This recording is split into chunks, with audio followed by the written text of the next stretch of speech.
Another day and another chance to show the world that we are not only gentlemen, but also gentlemen who like to pump the gas to the floor. The game was Infogram's MicroMachines. The task? To reenact the game in the most direct way possible by racing in go-karts at the Brands Hatch Daytona track in Acton. The track was all ready, waiting, and incredibly pink, especially for our chosen gas man, Mr. Stuart Hillary Mesham. Stu loves cars almost as much as he, well, let's just say that he's full of love for most things, and cars are up there in his top 10, right next to fat bulldogs or neckerchiefs and the smell of fresh turpentine.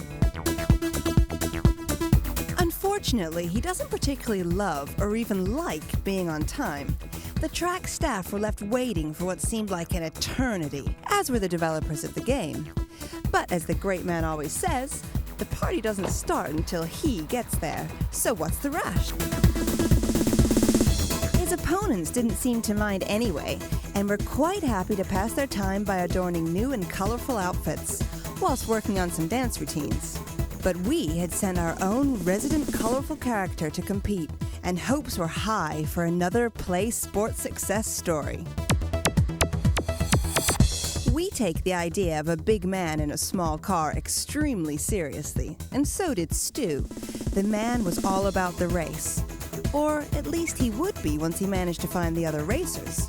Or even the track. The cream of the country's video game journalist elite were ready and waiting, but since we already had our interview time booked with the game's developers, we decided to race first and ask questions later. A quick change into some racing leathers later, and we're off.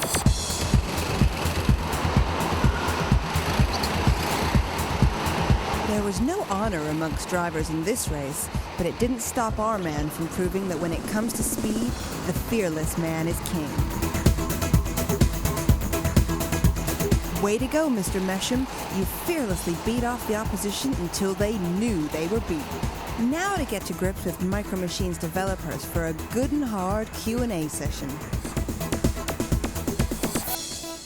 Okay, let's start with something simple. Like, who the hell are you people? Hi, I'm Mark, one of the programmers.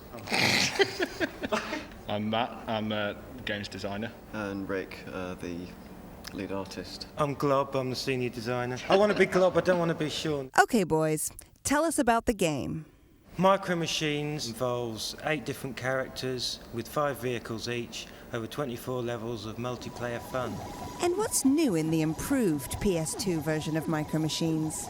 And for everybody who doesn't like or can't get to grips with driving down screen, things like that, you can now view it from behind, and you've got longer tracks with hangers in as well, so you can change vehicle mid-race. There's also a bomb tag mode where up to 4 people can race around and try and blow each other up with a travelling bomb.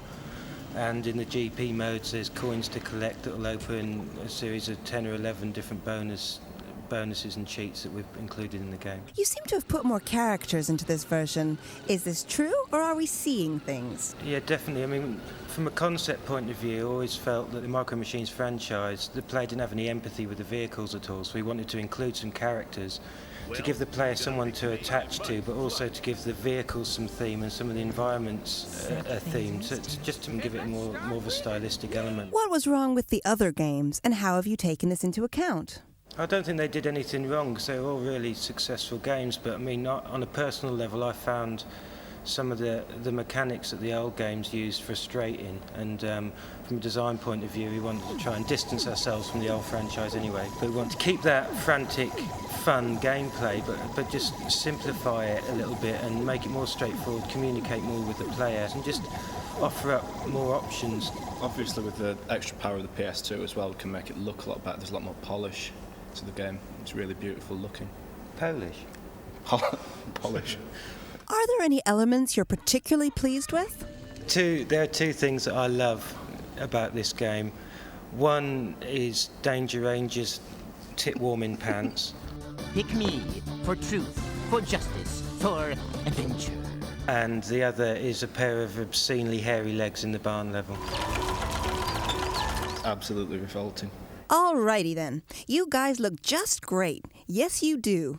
Have you all come as your favorite characters? Yeah, no, we are our favourite characters, I think, apart from Mark, who I wanted to dress as little as possible. As we get away with. Wanted to see him in leather trousers. I'm Miami Mike. He's like an 80s sort of very, very cheesy, badly dressed type person. I'm Grizzly Beard. I'm an Australian outback kind of gung-ho explorer. Turned northern.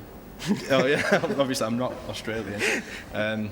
Kind of good looking through jungles for adventure and stuff like that. I'm Danger Ranger, who's a failed superhero stroke stuntman. He thinks he's real cool, but at the end of the day, he's a complete imbecile with really high pants.